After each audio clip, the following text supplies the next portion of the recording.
Mes chers compatriotes, nous sommes ce soir le dimanche 15 mars 2020 et il me paraît urgent de faire le point sur la crise dramatique dans laquelle la France est en train de s'enfoncer.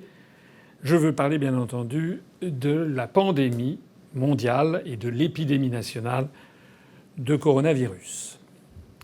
Force est de constater qu'Emmanuel Macron et Édouard Philippe ont jusqu'à présent géré cette crise du coronavirus avec une incompétence, une impréparation, un aveuglement coupable, pour ne pas dire criminel. Ils n'ont tiré strictement aucun enseignement de ce qui s'est passé en Chine depuis décembre 2019 et de la décision des Chinois du 22 janvier 2020 de procéder à des mesures drastiques de confinement des populations. Macron et Édouard Philippe n'ont pris en aucun cas la mesure de ce qu'avaient décidé les autres États, à part la Chine, avec une suffisance, un mépris lié avec une très grande ignorance. Nos dirigeants ont fait comme si, bien entendu, les Chinois étaient un peuple dirigé par de sales dictateurs, un peuple de crétins, sans aucune réflexion, et l'on brocardait les décisions prises par la Chine. Au point que, entre le mois de janvier 2019, le 22 janvier, lorsque le gouvernement de Pékin a décidé le confinement des populations, jusqu'au 15 mars, pendant presque 2 mois, les dirigeants français n'ont rien fait. Il n'y a pas d'ailleurs qu'avec la Chine que Édouard Philippe, Emmanuel Macron et le gouvernement ont fait preuve d'outrecuidance, d'imbécilité et de mépris. Alors que de nombreux États commençaient à appliquer un strict contrôle frontalier, très rapidement, avec les pays infectés, le gouvernement français a continué d'appliquer sans sourciller et de façon complètement stupide la libre circulation des personnes que lui imposent les traités européens. La première mesure de protection aurait dû être, normalement, de se couper de tous les foyers infectieux, en particulier l'Italie et l'Espagne.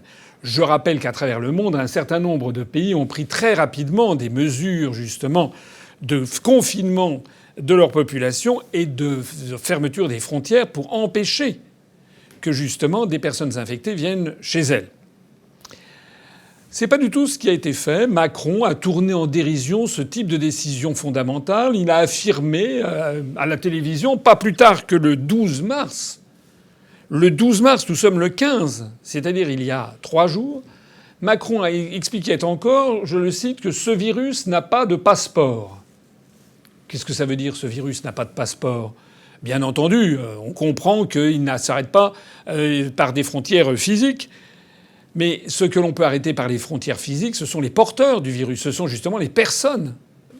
Au même moment, Macron étant un peu dérangé du cerveau, comme je l'avais expliqué dans mon analyse sur son discours devant l'école de guerre, il passe son temps à dire une chose et son contraire. Donc, tout en disant que le virus n'a pas de passeport, il n'a pas hésité à se contredire quelques instants après en indiquant qu'il faudrait éventuellement fermer les frontières, mais à l'échelle européenne. Ça, c'est le sauf-conduit. Si on dit à l'échelle européenne, à ce moment-là, on a le droit de tout dire. Ces gens ne sont pas libres dans leur tête. Ils estiment que dire qu'il faudrait rétablir les frontières en France pour empêcher la propagation du virus, ça serait l'abomination de la désolation. Mais à partir du moment où on dirait l'Europe, d'un seul coup, on devient beaucoup plus dans le vent, beaucoup plus mainstream, comme on dit. Et donc, monsieur Macron a dit qu'il fallait faire une fausse frontière européenne, mais il l'a fait comme si la libre circulation des personnes n'avait pas déjà volé en éclats. Il l'a fait comme si les autres pays membres de l'Union européenne étaient d'accord avec lui, ce qui n'est pas le cas. Le gouvernement chinois a assuré tout de suite un approvisionnement massif de masques de protection à sa population. Au même moment, le gouvernement français n'a rien fait et rien anticipé. L'ancienne ministre de la Santé, Agnès Buzyn, qui s'est d'ailleurs ramassée ce soir même une gifle aux élections municipales à Paris, Madame Buzyn avait déclaré avec morgue, comme si c'était la marquise spécialiste mondiale de la lutte contre les épisodes d'infection et les pandémies, elle avait déclaré « Il ne faut pas acheter de masques en pharmacie, c'est totalement inutile ». Ah bon? Ça veut dire que Mme Buzyn nous explique qu'elle est plus compétente que des centaines de millions de Chinois, d'Asiatiques qui, depuis des décennies, lorsqu'il y a des épidémies, mettent justement des masques pour éviter la propagation. D'ailleurs, Mme Buzyn avait indiqué que de toute façon, je la cite, « Nous avons des dizaines de millions de masques en stock en cas d'épidémie ». Ah bon? Mais est-ce que vous avez essayé ces jours-ci d'acheter des masques en pharmacie? Dans toutes les pharmacies de France et de Navarre, on vous dit qu'il n'y a pas de masques. Je rappelle aussi que c'est la même Mme Buzyn, ministre de la Santé, qui avait affirmé fin janvier 2020 que le risque d'importation de ce virus depuis Wuhan était quasiment nul et que le risque de propagation du coronavirus dans la population était très faible. Mais enfin, quand on est d'une telle incompétence, mais Mme Buzyn devrait quitter le gouvernement, c'est d'ailleurs ce qu'elle a fait, mais elle devrait surtout quitter la scène publique.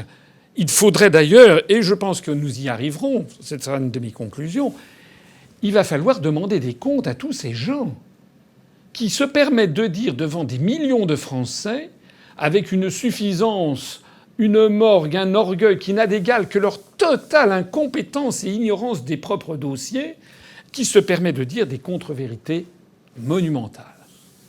Elle n'est pas la seule.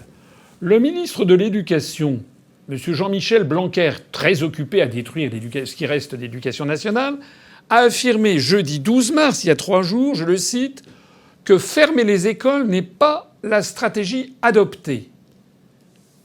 Quelques heures après, Macron soi-même, le soir même, démentait M.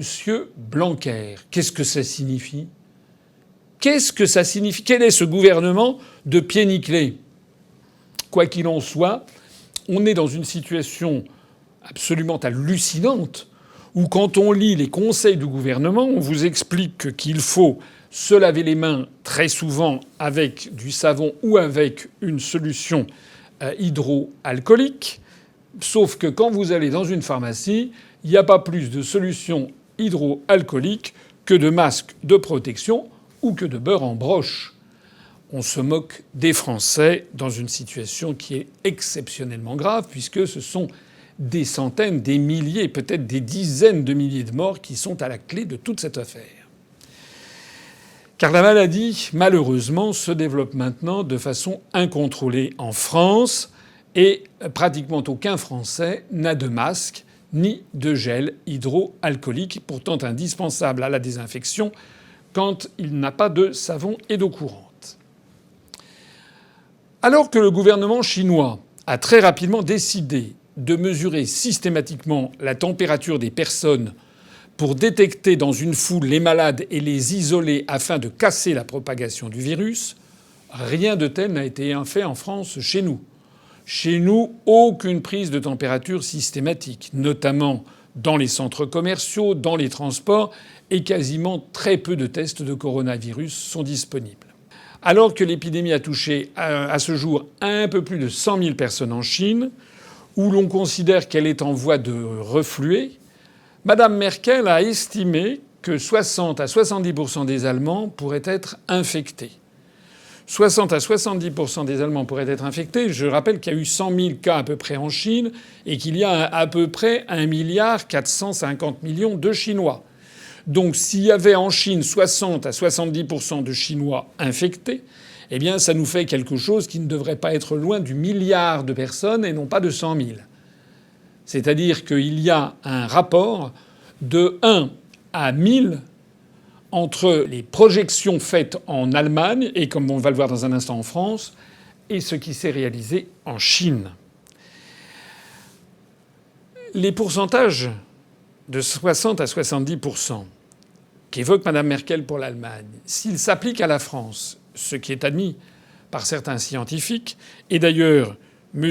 Blanquer lui-même l'a annoncé hier, il a annoncé qu'il pourrait y avoir plus de 50% de la population qui serait infectée, et bien ça signifie que nous pourrions avoir entre, disons, 30, 32 jusqu'à 40 ou 45 millions de Français infectés, c'est-à-dire environ 400 à 460 fois plus que le nombre de Chinois touchés par le coronavirus grâce à l'action extrêmement rapide et énergique du gouvernement de Pékin.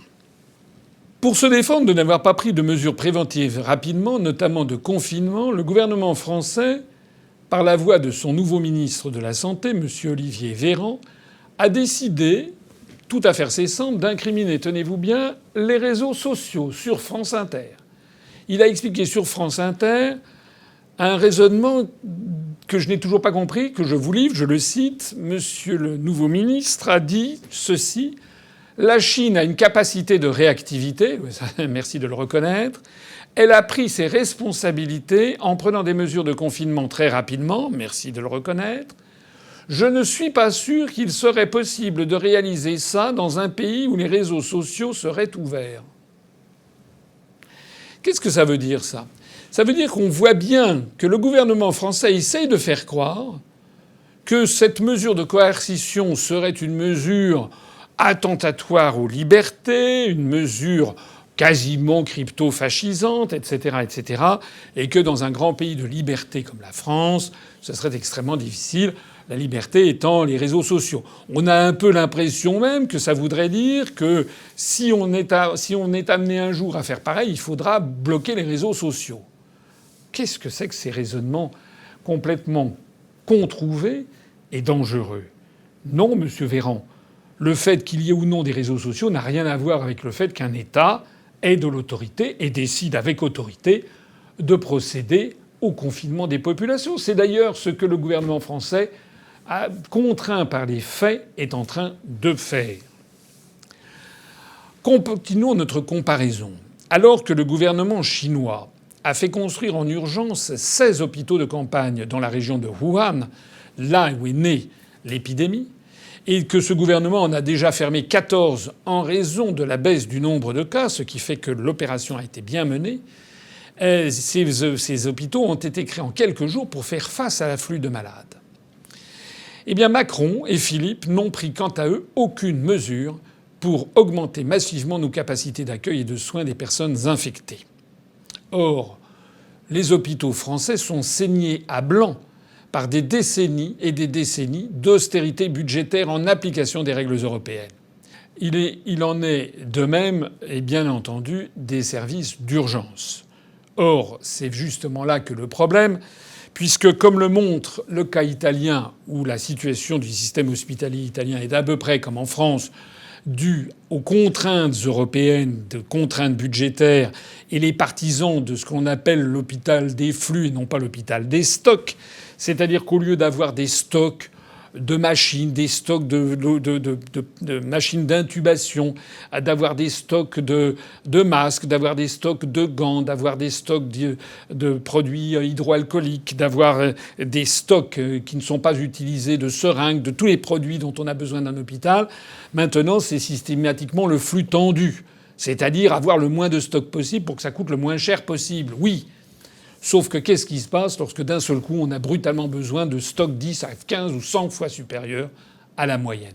On est dans cette situation, notamment en Italie, qui a, paraît-il, 6, 7 ou 8 jours d'avance sur nous dans le désastre. Et on apprend que le système hospitalier italien est dans une situation absolument catastrophique. On voit affluer d'Italie des témoignages bouleversants de médecins, d'aides-soignants, d'infirmières qui expliquent qu'ils sont forcés de sélectionner les malades du coronavirus qu'ils vont sauver et ceux qu'ils vont laisser mourir faute de moyens.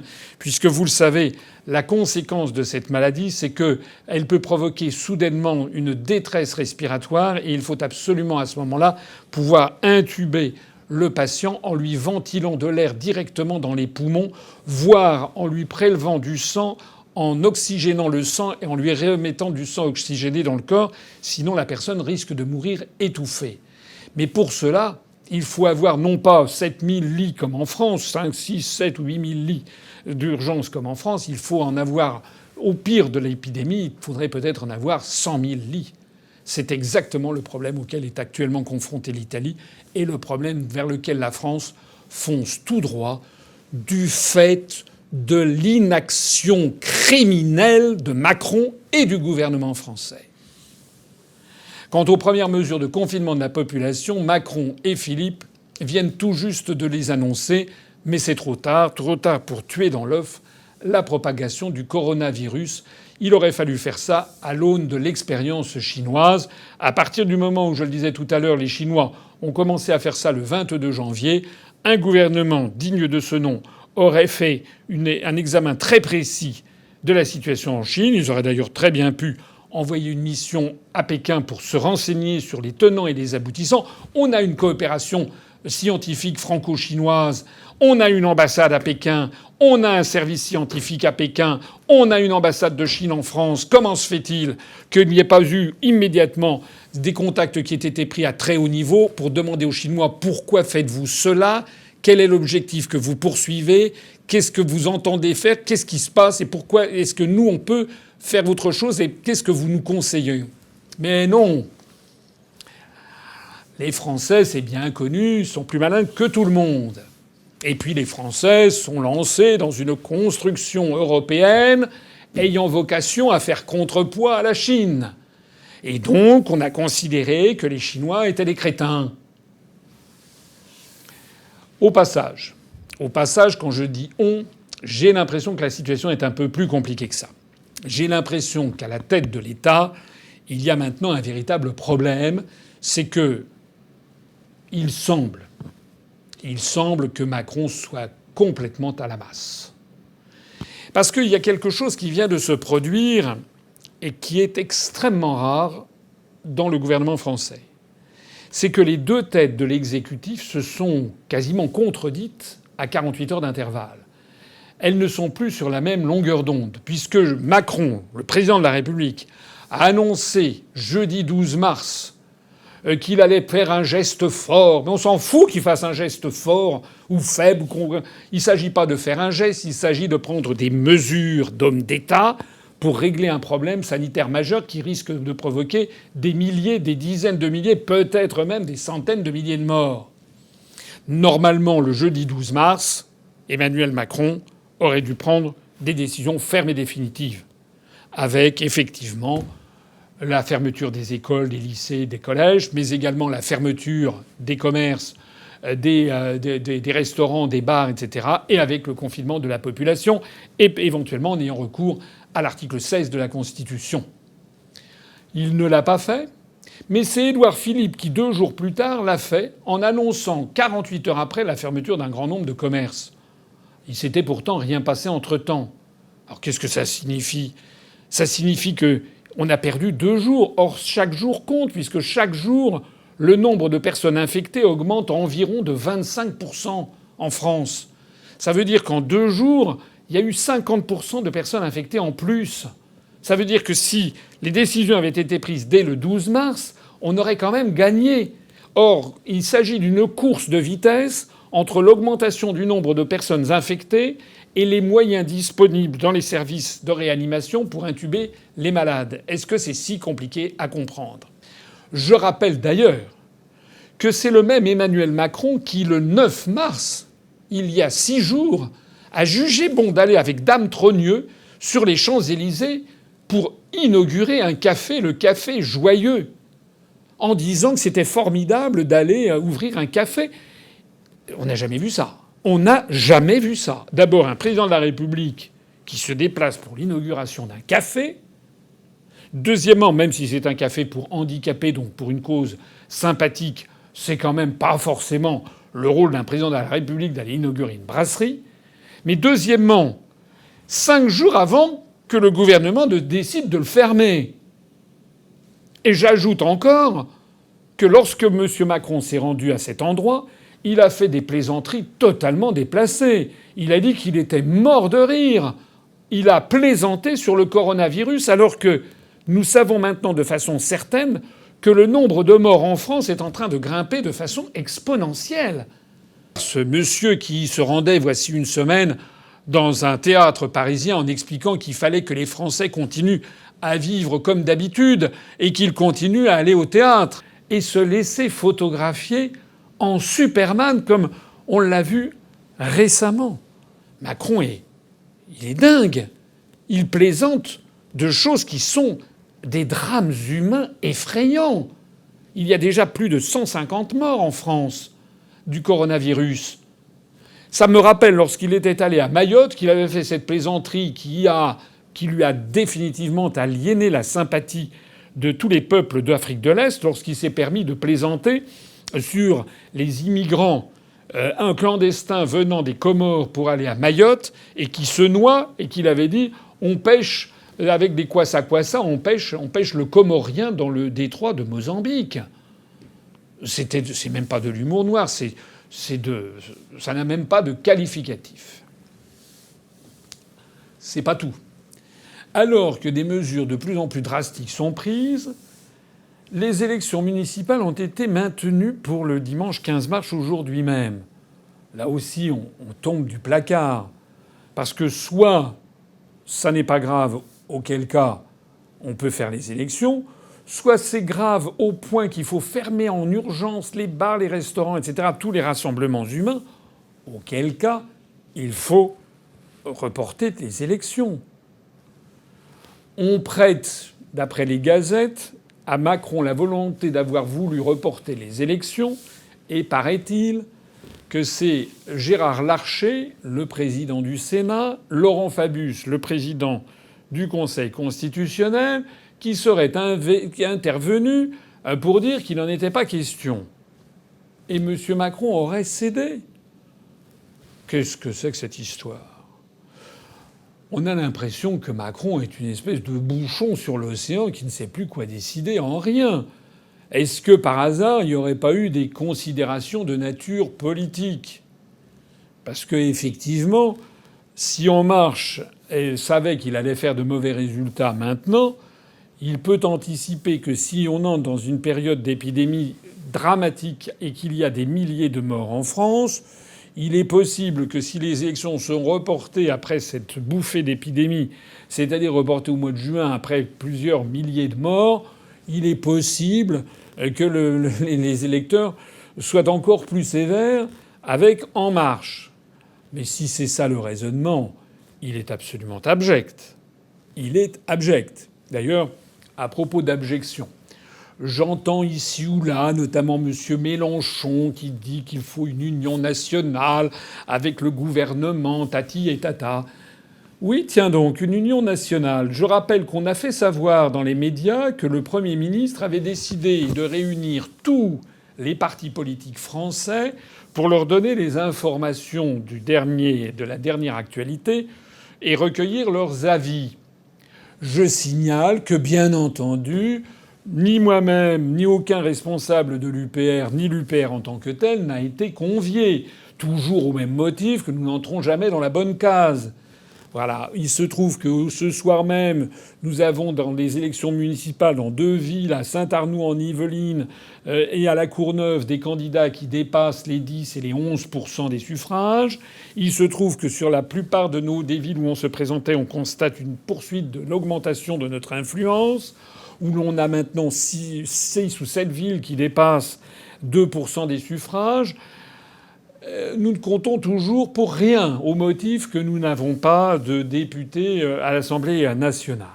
Voilà comment ça se passe dans la politique de M. Macron, c'est-à-dire que l'Union nationale passe quand même après les petits calculs politicards. La presse française a également d'ailleurs tiré à boulet rouge sur Donald Trump, parce que Donald Trump a fait du confinement, a fermé les frontières, et aussitôt la presse française relayant les européistes français ont dit que ça n'était pas la bonne façon de s'y prendre. C'est pas la bonne façon de s'y prendre, mais c'est quoi la bonne façon de s'y prendre? C'est s'y prendre comme Macron et Édouard Philippe, avec maintenant une croissance exponentielle du nombre de morts? En réalité, la crise du coronavirus démontre que la Chine est devenue un pays développé avec des moyens d'action extrêmement puissants, tandis que la France, qui était autrefois au firmament du développement économique, sanitaire et social, lorsqu'elle était un pays libre et souverain, lorsqu'elle était dirigée par des dirigeants, à commencer par Charles de Gaulle, qui voulait le bien de sa population, eh bien la France accuse désormais un retard flagrant, un retard stupéfiant par rapport aux grandes puissances du XXIe siècle. Voilà la réalité de la situation. À l'instar de l'Italie, la France devrait demander en urgence de l'aide à la Chine afin de contrecarrer l'épidémie de coronavirus au plus vite, parce qu'une chose est certaine, c'est que cette aide ne va pas venir des autres pays de l'Union européenne. Je voudrais m'arrêter sur ce point. Ce qui est en train de se passer est d'une importance sanitaire considérable. Ça risque de se solder par des milliers et des milliers et des milliers de morts. La responsabilité de Macron et du gouvernement est pleinement engagée et ils auront à en rendre compte devant la nation. Mais ce qui est en train de se passer va au-delà. La gestion du coronavirus en Chine et en Europe est en train de faire apparaître au grand jour deux réalités fondamentales. La première réalité fondamentale, c'est qu'en cas de crise majeure, il faut en revenir à la nation. Seul un État-nation puissant et souverain est capable de prendre les bonnes décisions, des décisions rapides et efficaces pour son peuple. Ça n'est pas nouveau. Je l'ai déjà dit 50 fois depuis 13 ans que j'ai créé l'UPR. J'ai déjà souligné à tous ceux qui voudraient être une Bretagne indépendante, une Corse indépendante dans le cadre de l'Union européenne, les malheureux. Lorsque, par exemple, il y a un cas comme le tsunami qui était intervenu en Thaïlande, que des personnes avaient disparu ou qu'il fallait rapatrier en urgence, c'est toujours vers le gouvernement français que l'on se tourne et non pas vers une Europe qui n'existe pas en fait. En réalité, face au grand drame, il n'y a que l'État-nation, l'État de ses pères, sa patrie, qui est là pour vous protéger. Le gouvernement central chinois fait d'ailleurs la démonstration éclatante qu'un État puissant, souverain, ayant de l'autorité, mettant en œuvre une stratégie offensive, dotée de moyens en conséquence, c'est cet État-là qui peut réussir, et c'est ce qui est en train de réussir la Chine. À l'inverse, la France, depuis maintenant une trentaine d'années, depuis même bientôt 40 ans, depuis le traité de Maastricht, et on pourrait même remonter un peu au-delà, depuis une quarantaine d'années, la France s'est dépouillée petit à petit de l'essentiel de son pouvoir, avec notamment cette série de traités européens qui lui a siphonné son pouvoir. En faisant cela, la France s'est affaiblie dans ses moyens d'action. La France, pour cause d'euro, a imposé depuis 2 décennies une austérité sans fin. Cette austérité qui lui est réclamée par la Commission européenne, par le rapport des grandes orientations des politiques économiques et par la Banque centrale européenne qui demande sans cesse et sans cesse plus de restrictions budgétaires. Le résultat en est que tous nos services publics, à commencer par les hôpitaux et les services d'urgence, sont désormais exsangues. En se fondant depuis 38 ans dans cette chimère d'Union européenne, la France a progressivement perdu les dirigeants qu'elle avait jadis. Elle n'a plus de chef d'État de la trempe de Charles de Gaulle ou d'un Georges Pompidou. La France est désormais dirigée par des ectoplasmes, des figurants, des personnages de théâtre, des acteurs de cinéma qui sont totalement inaptes à exercer leurs fonctions, qui n'arrivent pas à se montrer à la hauteur du danger. Je l'ai dit et redit, nous n'avons plus de président de la République, nous avons des présidents à usage unique, des Sarkozy, des Hollande, des Macron, qui sont des marionnettes désignées à la tête de la France par les médias et par une oligarchie financière. Et ces marionnettes qui n'ont de cesse que d'apprendre à répondre conformément à ce que leur conseillers en stratégie marketing, en faisant des discours qui n'ont ni queue ni tête, des discours qui alignent des phrases sonores et sans aucune signification, des discours complètement contradictoires dans leurs termes, des en même temps à la Macron, des discours qui ne sont fondés sur rien, si ce n'est que l'aveuglement idéologique et la soumission totale à l'européisme. Eh bien, nous avons des dirigeants ainsi choisis qui n'ont plus aucune stratégie, aucune vision des risques et des menaces qui nous entourent. En fait, ils n'ont aucun plan pour assurer la protection des Français, l'autosuffisance vestimentaire, l'autosuffisance alimentaire, l'autosuffisance militaire, l'autosuffisance sanitaire en cas de crise. Ils sont les symboles mêmes de la destruction de l'intelligence de notre pays. La deuxième réalité fondamentale que cette affaire de coronavirus est en train de faire ressortir, c'est que la solidarité européenne est un mythe et que l'Union européenne est en train de voler en éclats. Si l'on peut me permettre, cette affaire de coronavirus, il montre que toute la construction européenne, toute cette union sans cesse plus étroite, comme c'est marqué au début du traité de Rome, eh bien, est fondée sur des mensonges. La gestion du coronavirus, ou plus exactement l'absence totale de gestion de cette épidémie, confirme de manière dramatique, spectaculaire, aveuglante, que les intérêts nationaux existent et qu'il n'y a que ça qui existe. Il n'y a que Macron qui croit encore à l'existence d'une solidarité européenne. Car enfin, qu'est-ce que l'on a pu observer ? Que chaque pays européen a gardé ses masques de protection pour lui-même. L'Allemagne en a même interdit l'exportation, a bloqué des conteneurs de matériel médical à destination de la Suisse.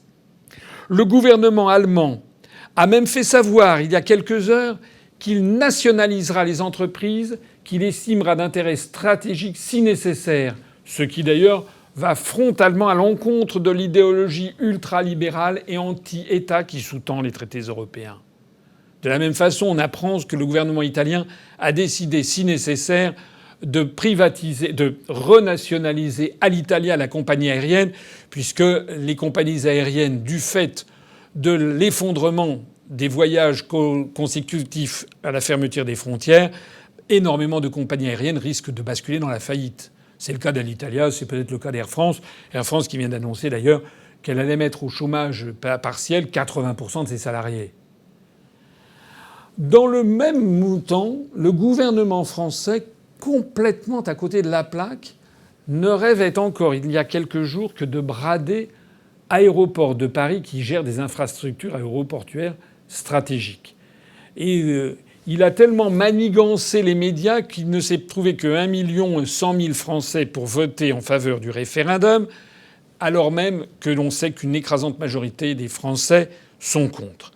Et donc, dans cette situation lunaire où plus personne ne comprend rien, on comprend que finalement le gouvernement français a décidé de surseoir provisoirement à la privatisation d'Aéroports de Paris uniquement du fait de la déconfiture actuelle de la bourse, elle-même liée à l'épidémie de coronavirus. On parlait des frontières fermées. La plupart des pays européens ont fermé leurs frontières. Le Danemark, la République tchèque, la Slovaquie, Chypre, l'Autriche, la Hongrie. D'autres pays limitrophes de la France effectuent des contrôles à nos frontières. C'est le cas de l'Italie et de l'Allemagne. La libre circulation des marchandises, qui est un autre credo de l'Union européenne, s'en trouve gravement mise à mal. On apprenait d'ailleurs il y a quelques heures que l'Allemagne a décidé de fermer la frontière avec la France. Et on a vu d'ailleurs de façon pathétique l'Élysée essayer de remonter au créneau pour expliquer que non, qu'en fait on s'est pas bien compris, que Madame Merkel est en contact téléphonique très régulier avec Macron et qu'il s'agit de mieux contrôler les frontières. Non, non, non. Bernick, l'Allemagne a décidé de fermer les frontières avec la France. On a d'ailleurs cette situation assez cocasse où l'on voit Macron expliquer que l'abomination de la désolation serait de fermer les frontières, que ce serait des solutions évidemment scandaleuses, parce que c'est contraire à l'idéologie mondialiste. Mais dans le même temps, tous les autres pays du monde ferment leurs frontières avec la France. La France qui est en passe de devenir finalement le réceptacle, le cluster, comme on dit maintenant, le pire pays du monde en matière de gestion du coronavirus. D'ailleurs, on a pu noter au cours des derniers jours que la plupart des pays de l'Union européenne sont en train de laisser tomber les articles des traités européens. Ils sont en train de remettre en cause la libre circulation des marchandises ou des personnes, la libéralisation à tout va de l'économie, etc., etc. Alors certes, dans Schengen, il y a prévu des clauses spécifiques où on peut fermer les frontières en cas d'urgence et de nécessité absolue. Mais enfin, on voit bien que l'idéologie de la libre circulation des personnes, des marchandises, des biens et des capitaux, cette idéologie est aussi morte que l'idéologie de la solidarité européenne. Il n'y a d'ailleurs guère que la France et que Macron qui continuent à implorer de se conformer aux règles européennes. Mais Macron veut se conformer à des règles européennes auxquelles les autres pays d'Europe ne répondent plus. Devenue le principal foyer mondial de purulence du coronavirus, l'Union européenne a donc entamé sa phase de dislocation qui, à mon avis, va s'étendre jusqu'à son effondrement final. Ce processus historique n'est pas sans rappeler celui qui a mené à la destruction de l'Union soviétique et du camp socialiste. À partir de la catastrophe de Tchernobyl, en avril 1986, jusqu'à l'ouverture du rideau de fer à Sopron en Hongrie, en avril 1989. Tout ceci, l'affaire de Tchernobyl avait révélé au grand jour aux habitants de l'URSS, mais également à l'ensemble des pays du monde, que l'Union soviétique n'était plus viable, que la construction du socialisme avait mené à tant d'impasses par la nationalisation généralisée des moyens de production, que par la négation des intérêts personnels, de même qu'aujourd'hui on nie les intérêts nationaux, tout ceci avait provoqué de tels dysfonctionnements, pas seulement en URSS, mais dans tous les pays du monde, sans aucune exception, qui avaient adopté ce système, eh bien on était arrivé au bout du bout. C'est exactement ce qui est en train d'arriver. L'Union soviétique ne s'est pas effondrée par une révolution populaire ni par des élections libres. L'Union soviétique s'est effondrée parce que c'était une utopie qui ne fonctionnait plus et qui non seulement ne fonctionnait plus, mais provoquait des désastres de plus en plus majeurs et massifs. Parce que la population, lassée de constater que son niveau de vie ne cessait de se dégrader, que les libertés publiques avaient disparu depuis belle lurette. La population soviétique vivant dans un pays où il n'y avait pas d'avenir, puisqu'on n'avait pas le droit de contester le principe même de la construction du socialisme, la population soviétique s'était enfermée dans le je m'en foutisme, dans l'alcoolisme, dans la volonté de s'enfuir et d'émigrer. Quiconque se rendait, comme je le fis moi-même, en Union soviétique en 1985, lorsque Gorbatchev venait d'arriver au pouvoir, ne pouvait pas ne pas constater que ce pays était, d'une certaine façon, mort et qu'il avançait comme un zombie vers un avenir indéterminé. Un an après, d'ailleurs, j'étais allé en 1985, un an après, moins d'un an après, il y avait la catastrophe de Tchernobyl. Et Gorbatchev mettait tout à plat avec la politique dite de transparence et de restructuration. Glasnost et perestroïka, eh bien c'est exactement la même chose qui est en train de se produire en Europe. Ça n'est pas encore une révolte des peuples, c'est simplement un système à bout de souffle. Nous allons donc assister au cours des années qui viennent, ça n'est pas la première fois que je le dis, mais je le dis chaque jour ou chaque fois avec un petit peu plus d'autorité due au cours des événements qui ne cessent d'apporter du crédit aux analyses que je fais depuis 13 ans, nous allons assister à un grand retour des États-nations. D'ailleurs, en Italie, qu'est-ce que l'on a constaté de façon émouvante et pathétique ? Les Italiens, qui ont 5, 6, 7 jours d'avance sur nous dans le drame, les Italiens sont enfermés chez eux par le gouvernement italien. Eh bien, enfermés chez eux, on a eu des témoignages sur Internet, vous allez l'écouter dans un instant. Les Italiens, pour se donner du baume au cœur, entre Italiens, d'une maison à un autre, d'un immeuble à un autre, ils chantent l'hymne national italien. Ils chantent le fait que l'Italie ne va pas mourir. Ils ne chantent pas l'hymne à la joie dont se prévaut l'utopie européiste.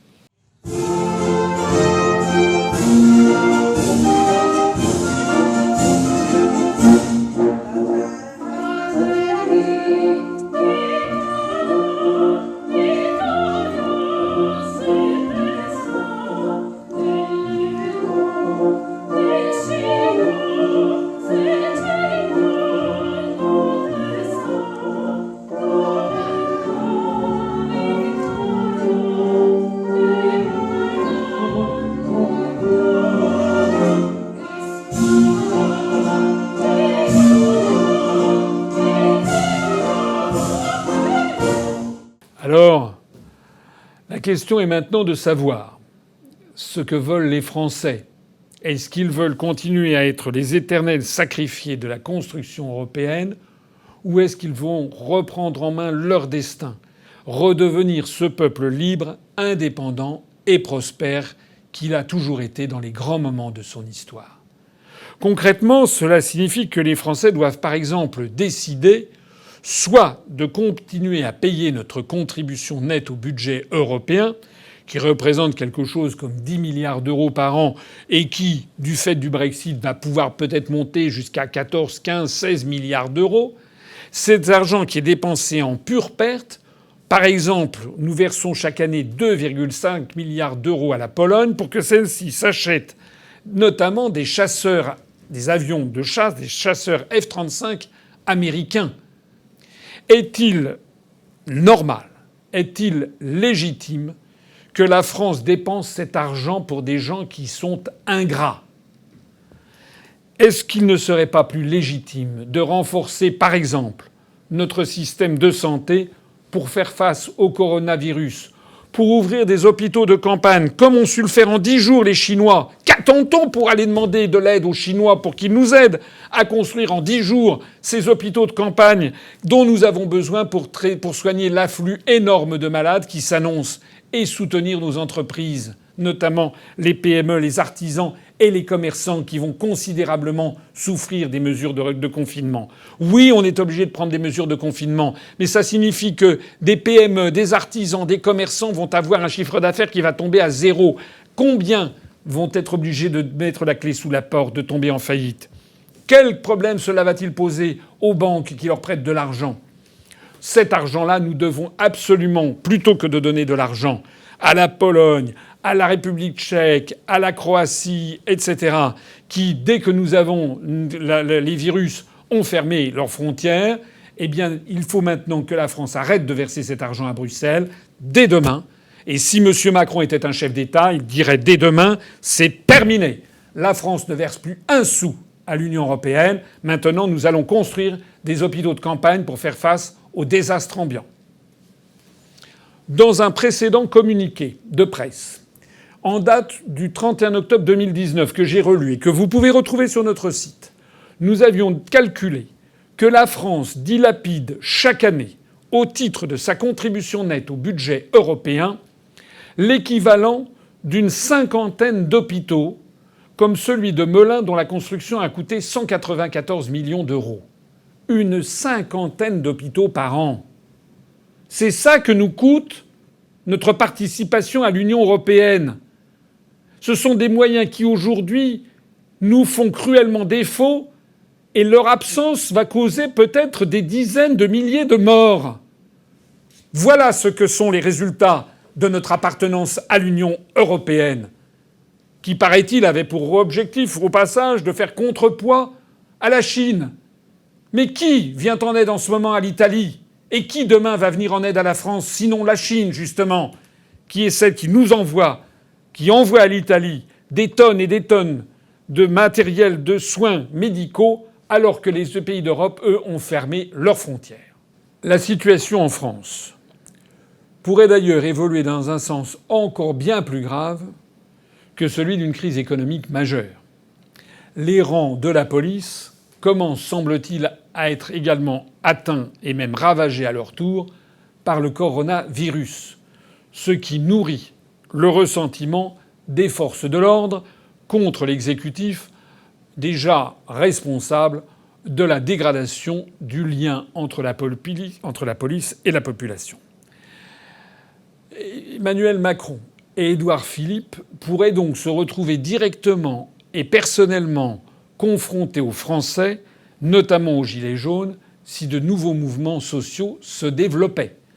Nous ne sommes peut-être pas très loin de dérapage vers ce qu'il va peut-être falloir appeler un jour un début de guerre civile.